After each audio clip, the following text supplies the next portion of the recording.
Coming to you live from the Business RadioX studio in Woodstock, Georgia. This is Fearless Formula with Sharon Klein.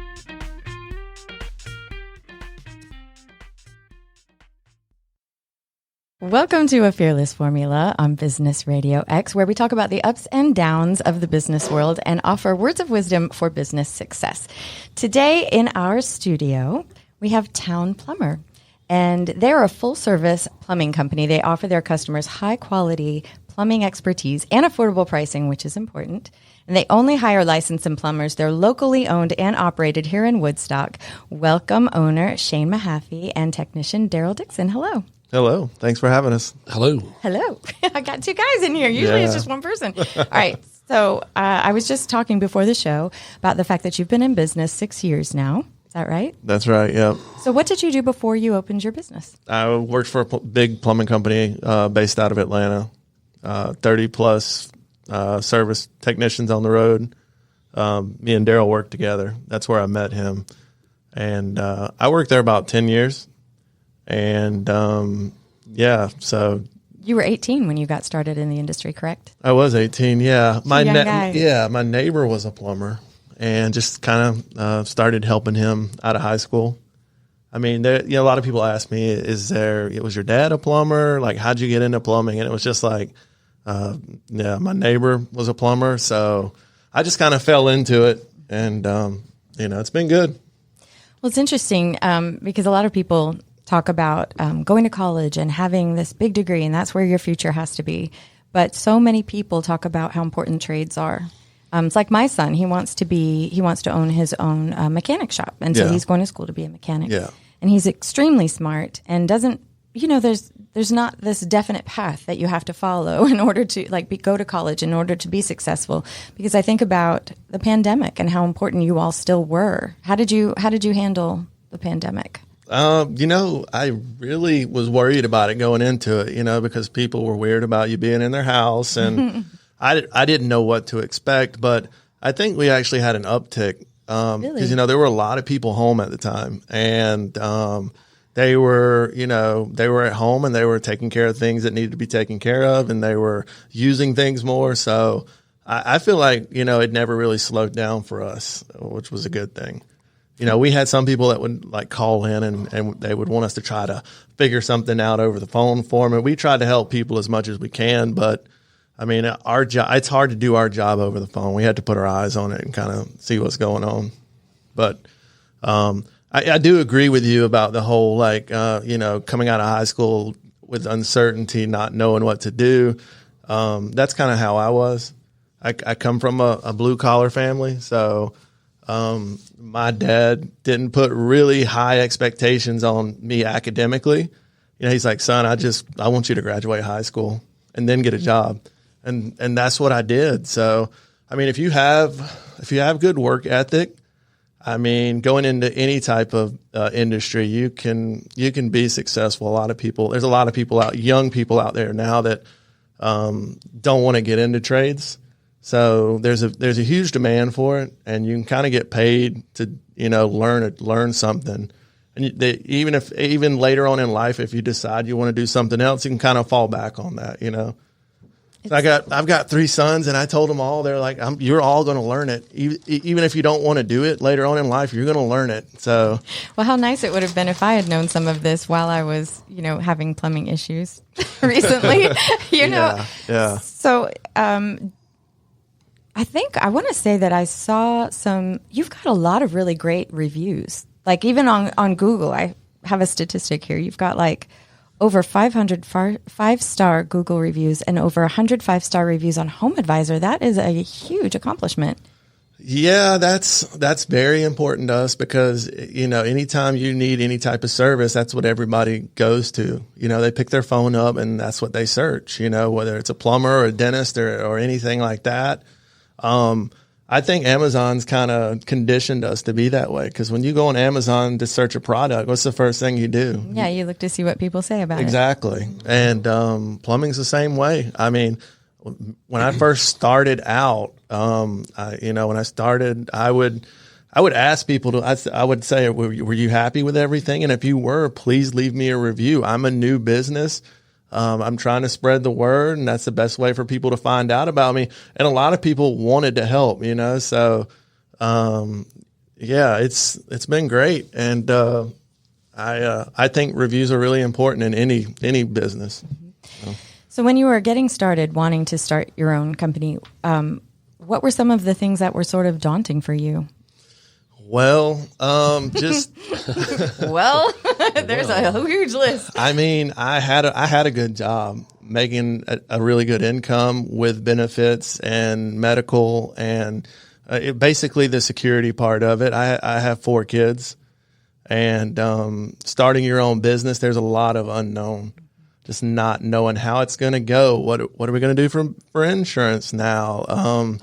What if I don't have work? So that was the biggest thing. When I started my business, we were right before I started my business, we were living in Douglasville. And when I sold my house, I had bought a house during the recession or whatever, the housing market crash. 2008, 2009. Yeah. So when I bought my house in 2008, when I sold it to move up to Woodstock, I made a little bit of money. So I was able to kind of take that risk, that gamble. It was good timing. It was good timing. It really was. And I didn't know a lot about Woodstock. I just knew it was a nice area because I had worked in here. So it was kind of just luck moving into Cherokee County, Woodstock. So it's been a good move. Yeah, we always talk about it on the show, how there is a family feeling when you're here in Woodstock. It is, and it's not the same for every town. So I think it's kind of special. It's really not. I mean, I feel like for what you get, you can't beat it. The community, the amenities, the little downtown area here. The school system too. The school system, that was big when we were looking. We wanted a good school system, and it's been great. When you're a plumber like you are, I'm sure you feel really plugged into your community. You get to know neighborhoods and people. Oh, and, yeah. I mean, we go to a restaurant or a grocery store. Me and Darryl work out at LA Fitness every morning, and the amount of people that come up to us and say, "Hey, you've done work at our house," that's all the time. I saw that you also won Town Laker Magazine Reader's Choice Awards at least 3 times. Yeah. That must feel really good too. It does. I mean, because, when we worked for a bigger company, we worked all over Atlanta, and we were very rarely in our actual community. So to be in your community and know the people you're working for and know that they appreciate you, that's a really good feeling. So what else would you say is a surprise, I guess? And Darryl, I'll put this question to you. What are some surprises in this industry that you sort of weren't expecting? And I know you've been in the industry for a long time, and you all have been friends for how long? 15 years. 15 years, wow. So it's kind of nice that you were able to be in the same industry, but then move together, to join companies. Well, there's a lot of small business owners around here. So, I mean, just picking the right one and hoping for the best. Well, I mean, when the first time I met Darryl was at a company picnic, and I had just started like the week before, and they're like, "Oh, we're having a company picnic." So I came to the picnic, and at the time, me and Darryl were both in our early 20s. We had a lot in common, so we kind of gravitated towards each other, and went on family vacations together and played softball together and bowled together. So, it's we're just like any other, when you work with somebody and you're close with somebody, you're going to have, you're going to have things, disagreements and things like that, which, that's just but part of any relationship. But it says a lot about the fact that you're still friends and you still enjoy working together, even if you have your ups and downs, like a family. Right. All right. So back to this question. So what is sort of surprising? Has there been anything surprising as you've moved from a bigger company to a small business company? Not really. I think something that surprised me a little bit is, and I've kind of became this way too, just living in this community, is the people that want to support local business. I had no idea there were so many people that really cared about that. And there's a lot of people out there that when they need any type of services done at their home, they're going to look for somebody that lives in their community. You know, I didn't realize that. That's one thing that surprised me. I agree with that. Well, it's nice because in looking on Cherokee Connect on the website on Facebook, I was able to find you all pretty quickly and appreciated the reviews that people leave. Because like you said, it's important. These are my neighbors and they're very quick. Anyone is very quick to say that they don't like someone or you didn't respond to my call or whatever the issue was. But do you advertise on Facebook? How do you handle advertising for the company? We don't really advertise on Facebook. We try to post on social media. You've got Instagram, you've got Facebook, you've got YouTube. Yeah, as well? Yeah, we do. We try to make a post at least once or twice a week, just to kind of be on. You know, that's what everybody looks at now. As far as advertising goes and business goes, I think one thing that the last company I came from taught me, like when I got ready to leave there, they started really focusing in on the review aspect of it. We would have meetings and things like that, and they talked about it all the time. So when I left the company, I knew that was a big deal. So that's one thing I did at first was I got my Google profile made, and I started trying to get reviews, trying to build them up, you know, try to do a good job for people and hope they leave reviews. And once you do that, it kind of happens organically. Like when someone goes to search, you pop up organically and you don't have to pay for it. So that's kind of what we do. We're in some of the local magazines too, and that helps out. Cause there are a lot of people that get those and throw them away, but there's still a lot of people that look through them. I mean, I go to people's houses and I see a cutout where somebody cut my face out, you know, and put it on their refrigerator, you know? Really? Yeah. Yeah. So there are people that do that. And, you know, I've been in people's bathrooms and seen the magazine laying there on the counter, you know, so. That's funny. Yeah. Yeah. So, I think, you know, just and also Google started something where they would, you could go through Google and get guaranteed, and they call it Google Guarantee. And that's a service they offer, and they pretty much guarantee whoever they are promoting has been vetted. And we do that. And when we get slow, that's kind of a service that you can kind of turn on and turn off. So we'll turn that on, and that helps. So it sounds like you've been able to really use these tools effectively, you know, that are out there for anyone, I guess is what I'm trying to say. They really are out there for anyone. It just, you know, the way things are now with social media and, you know, Google and everything else, it's a lot easier than it used to be. It used to be that you had to be on the first couple pages of the yellow pages, and you had big billboard. Yeah, the billboards, and you had to pay, you know, this crazy amounts to be in the phone book and things like that. And it's just not like that anymore. So it's nice, and I'm sure not nice in some ways, because if there is ever anything that you don't like, it's like putting out a fire immediately, you know, or trying to remedy. Right. And you know, there are all these things, you know, all these tools and everything that help, but you still have to have the work ethic, you know, you still have to like put in the work to get to that point. Yeah. So I saw that you have, and I think it's on your website, a video that someone came and produced for you. Is that right? Yeah. How did that happen? Because a lot of business owners, I think, would benefit from that. Well, I have a friend that does that, and we're actually in the process of making another video. That's awesome. Because it's been 5 or 6 years now, and it was just kind of the story of, you know, how I got started and everything else. And he's really good at what he does. And, you know, he kind of just interviewed me kind of like what we're doing here, and he put it all together, and, you know, it turned out really well. Is this his business? It is his business, yeah. Do you want to give him a shout out?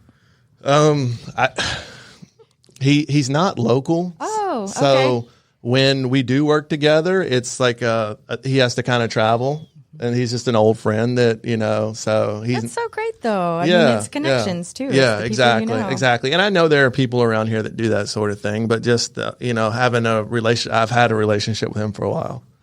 Well, the same point of this show is like what you did the video for, which is in helping people to kind of understand who the people are behind the name of a business. Because anybody can be Kid Biz or Main Street Warriors or, you know, Diesel David. It's just nice to have an actual story about why you do what you do and what your work ethic is like, and you know, what gets you up every day. Right. Yeah, that's true. I mean, you don't appreciate it as much until you actually do it, and then you realize there is a face behind every business, and there's somebody working to make it happen. So we talk about this on the show a lot, about the fact that businesses are people. They're not just names, but it's building relationships with people. Yeah. So what would you say is the most rewarding part of what you both do? Like, what makes you the happiest? Someone being appreciative of the work that's done, and just saying if they have any more problems, they'll call us back. I mean, that's pretty rewarding to me. You know, I like helping people, so I mean, I like that part of the job. Yeah, I mean, even if we don't do work for somebody, just, you know, helping somebody figure something out or answer a question, and, you know, them being appreciative of it. I mean, that's basically it there. I mean, we are in an industry where we help people, and, you know, some people, nobody really wants to have plumbing problems, and, you know, you get to people's houses and they're frustrated or whatever, but, you know, we're there to help you. I mean, we're running a business, obviously, but I mean, we want to help people. Well, if you're just joining us, we are speaking with Shane Mahaffey and Darryl Dickson of Towne Plumber. The other question I have is, having started your business 6 years ago, would you say that there's something you wish you knew before you started that you now know, that you wish you could tell yourself before you started? I mean, I'm almost 40 now, so I started my business, you know, in my mid-30s. You know, and there were years and years that went by where I wanted to do it, I just couldn't do it, you know, just circumstances weren't right, or, you know, just didn't feel like it was the right time. I think if you have a passion for something and you really want to do it, just, you know, try it and see what happens. You know, and then, you know, just going into it, when you go into anything, you're going to be real reserved. And that's kind of how I was. I was scared to take any type of chance or risk. And you know, I mean, I think that's just human nature, though. So that's what the show's about, Fearless Formula, about giving people courage, because everyone understands that feeling of fear. It's a universal emotion. Yeah. And a lot of it stops people from making choices. It really does. Having people come on and talk about the ways that they've managed that kind of emotion and how they've overcome and continue to persevere, hopefully is inspiring to people. I think it would be. It is for me, anyway. Me starting my own tiny voiceover business, I was scared too, you know? Yeah. You just don't know what you're doing anytime. I mean, unless you have someone walking you through it and holding your hand the whole way. But I mean, there's so much to research and there's so much to understand, like even the insurance issue. What would I do? You know, these are things that I think are very helpful for people out there who feel overwhelmed. Yeah. I mean, if it were easy, everybody would do it, you know? It's not. It's a lot of it's different types of stress that come along with it, you know? So it is rewarding, though, and it's worth it at the end of the day. So, do you find that it's difficult to balance home and work life? Because we talk about that a lot, too. When you're a small business owner, it's up to you. I think in the beginning it really was, because in the beginning you're really hungry and you want to, you know, you don't want to say no to anybody, and you try to take advantage of every opportunity you have. I was coaching my kids' little league game, and I'd get a call in the middle of it and have to leave, or, yeah, I mean, I would, and now not so much, you know, I have people to help me. When I started out, it was just me answering the phones, going to the jobs. You know, now I have people to help me. You know, I think it's actually easier for us to do that working for a small company than it is a bigger company. Because when we worked for a small company, we were on call and we worked weekends, and, you know, it just took up a lot of our time. And now, you know, we can kind of control our schedule a little bit better. You know, when we have emergencies come in, you know, if we can help them out, we will. If it's one of our previous customers and, you know, we had done work out there and they need us to come back out, we'll come back out. But, you know, we don't have to drop everything we're doing. And, you know, and that's what I did at first, and, you know, not so much anymore. So if someone has a plumbing emergency, they call you even on the weekends, that kind of thing? Yeah. I mean, we get a lot of work. Monday's a busy day for us because we get a lot of people that call in on the weekends. And, if we can come out and help you, we can. But it doesn't always work out that way. How many employees do you have? We had 4. Oh, that's good. Yeah, it's not a huge business, but It's plenty big. so we have 4 trucks, and we have we have Darryl, myself, Trevor, Tate. We have a guy, Jake, who kind of floats around and helps us out. So we have 4 trucks on the road, but we actually have 6 people because there's Jake, and then there's we have some Kayla who answers the phones for us. So, and she just kind of does that from her house. So That's so nice too, because you don't have to have a huge facility. We don't. Like an office or something. No. Most of the guys take their trucks home, and the supply house we use is local, and we go there every morning and restock our trucks and clean our trucks out or whatever we need to do to start our day. So it's nice. What are the main calls that you get? Like, Darryl, what is the number one thing that you tend to be fixing? Well, here lately, it's been a lot of clogged drains. We get a lot of sewer blockages. It seems like this week we've had a lot of that. So a lot of that. Does that have to do with the rain? I don't know. Spring? I don't know. What? It's weird. Things go in spurts. Like we'll get a lot of leaking water lines, and then we'll get a lot of clogged drains, and then we'll get. I'd say our most common call is probably the person that calls in and has a leak in the ceiling. Like I see a water spot on my ceiling, and yeah, we get a bunch of that. It's not. And sometimes it's just my kid left the shower curtain out. Or a roof issue. Yeah, a roof issue, People see water, they think plumbing, so they call you. It could be anything. Yeah, we get a lot of that. I think it's kind of nice though that you could go in and be able to say, this is really not me this time, Yeah. But you could have said, yeah, let me inspect and it'll be this much. You know what I mean? But that's something that I appreciate about your company. You are not out there just to be making dollars. You are out there to really help. Well, also the nice thing is, I would say, 80 to 90% of our work is in this area, local, Cherokee, Cobb, and so we don't do a lot of driving around. We don't have to charge you just for coming out, because we're right by our house. So that's awesome. That's nice. Yeah, and I think being plugged into the community as well, there's something very, kind of keeps you wanting to keep that going, that momentum going, and have that reputation going. So is there anything that you do that sort of gives back? In other words, like there's a show that we have too that is called Charitable Georgia, and they have small business owners coming in and talking about different ways that they help the community. Is that something that you're interested in as well? I mean, yeah, we have, we've done things like that in the past. Like, we sponsor a lot of the, different, sports teams and, also like all my kids, like PTA and stuff like that. Awesome. Yeah, we're involved in that.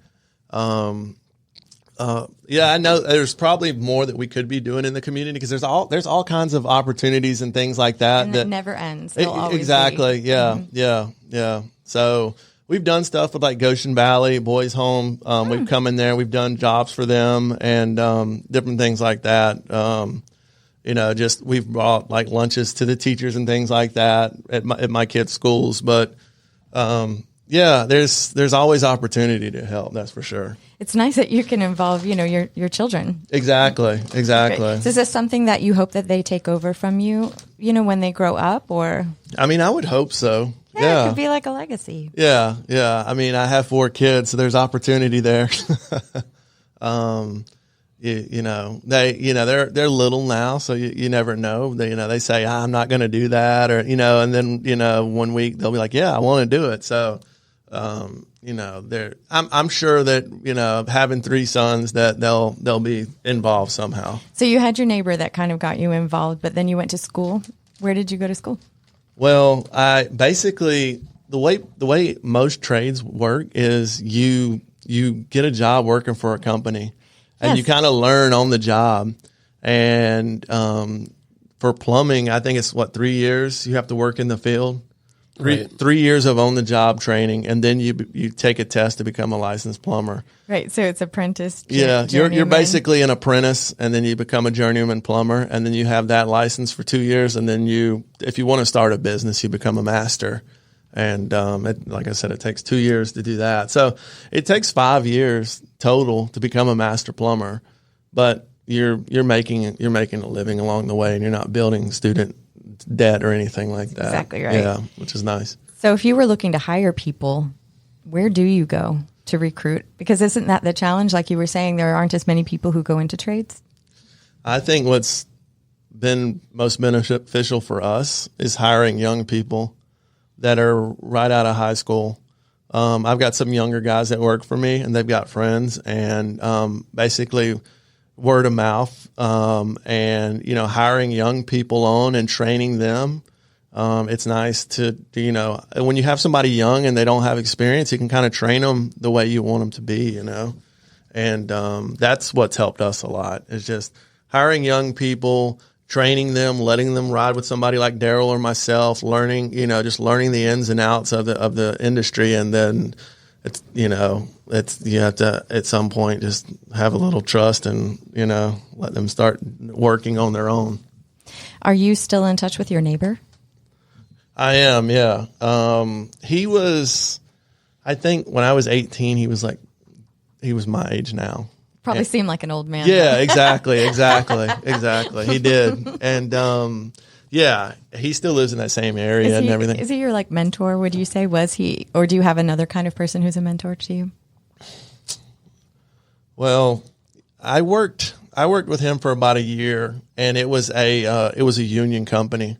And when you work for a union company and you're not a union employee, like when they get really slow, the thing about a union is when they get slow, they start laying people off. And it was right around that time where everything was slow in construction. So I got laid off, and I kind of went through a few different jobs just trying to figure out what I wanted to do. And I had the opportunity to work for another company, and it was in Woodstock. And there was a guy there who, an older guy who had a small business, and his name was Bob, and I think he was my mentor. I worked with him for about 5 years. Oh, wow. And he had a successful company, and he died of a heart attack. And his son came in and tried to take over the business. And when that happened, it just went downhill. And then I started working at Superior. Well, that says a lot about someone, not just the business being successful, but it's the person behind the business. Yeah. To make it successful. So I think he was more so my mentor. We were pretty close because he at the time, like his son kind of came in after he passed and tried to take the business over. But it just didn't succeed, and he wasn't very close. So with his son, so he kind of took me under his wing, and he kind of showed me what was up. What are some changes in the plumbing industry that have happened since you started? Like, I know we talk materials and things that have changed and upgraded and are better, but what would you say some big changes that have happened since you started? Because if you think about plumbing like being basic, right, for a house, but there have to be adjustments as time goes on. Like even we were talking, Darryl, about the fact that the pipe that it was in my yard was like an old PVC pipe that was going to crack any second, and it did. But now what I have is like this upgraded material that'll stay there forever, hopefully. It's the design intent, at least. The design intent. Mm-hmm. Yay. So tankless water heaters now, it's a popular thing. There's a lot of new subdivisions around here that are being built with tankless water heaters. So what do you think of those? I have one in my house. Yeah. I mean, I personally like them. They unlimited hot water is always nice, and not heating water when you're not using it, sort of thing, is nice. And they're becoming a little bit more affordable. I mean, unlike other things, when they first came out, they were so expensive. Just like a flat screen TV when it first came out, it was. But it's interesting. You're building whole neighborhoods with these. They are, yeah. Everything's kind of going to that kind of smart technology now. Even like shut-off valves in your homes and faucets that you touch to turn on and off, toilet seats that close themselves. Just, We're so lazy. yeah.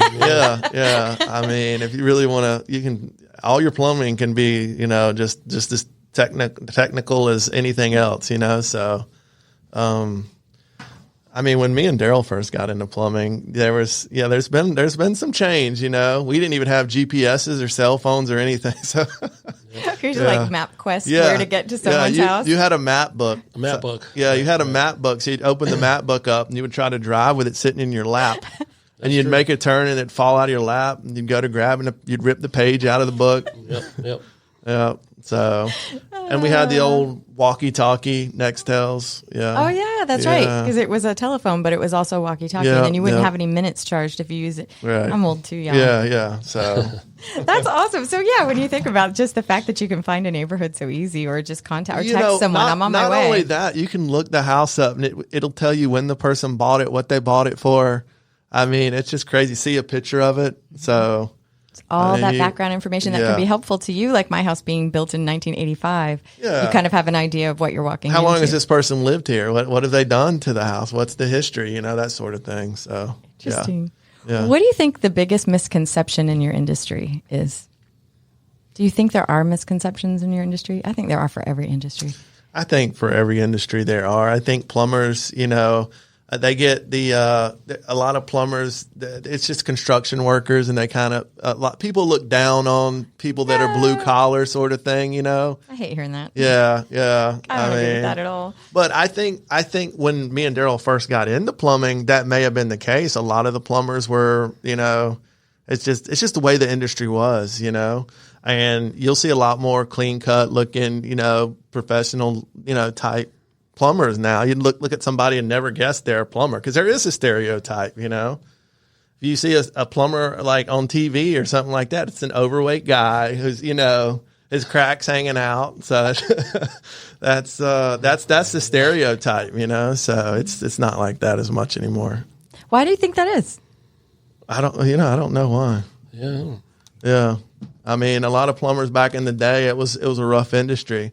It's gotten a lot easier with time and technology and everything, but back in the day, it was a rough trade to be in. Now you were dealing with galvanized and old lead pipes, and it was a physical job. I mean, and a lot of the guys were roughnecks.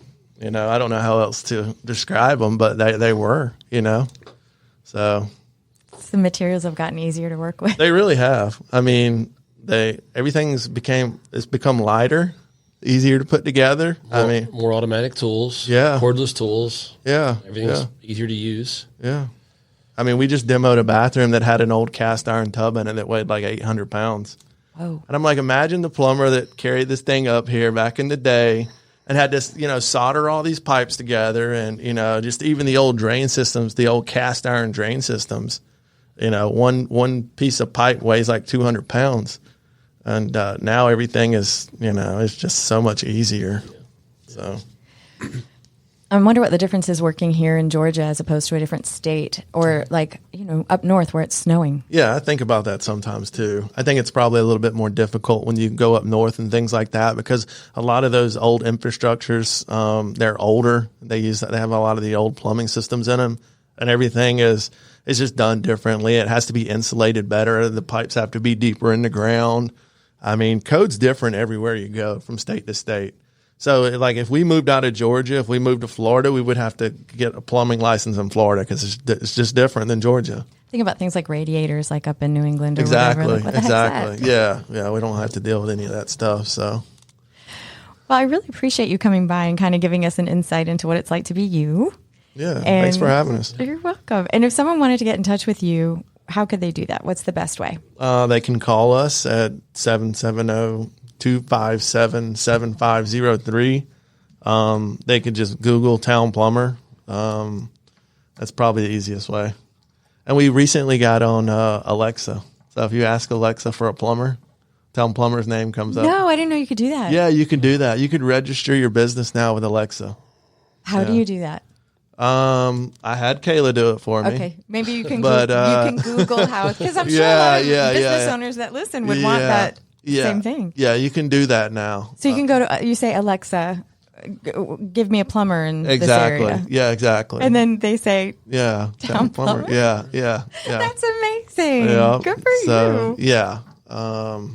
So, I mean, most people Google, that's just how they find us. But yeah, there's lots of different ways now. All right. So if anyone's interested, I know the way that I found them was through Cherokee Connect on Facebook, which is really handy. And I really appreciate the fact that people do, like I said, kind of give you a little shout out, when you've done some great work. So that kind of blew up, Cherokee Connect. Oh, it did. It did, yeah. I had Josh Bagby here on the show, who had done Cherokee Connect, and I call him the mayor of Cherokee Connect. Yeah, I don't know. He should be. He basically is, Yeah, everybody knows that guy.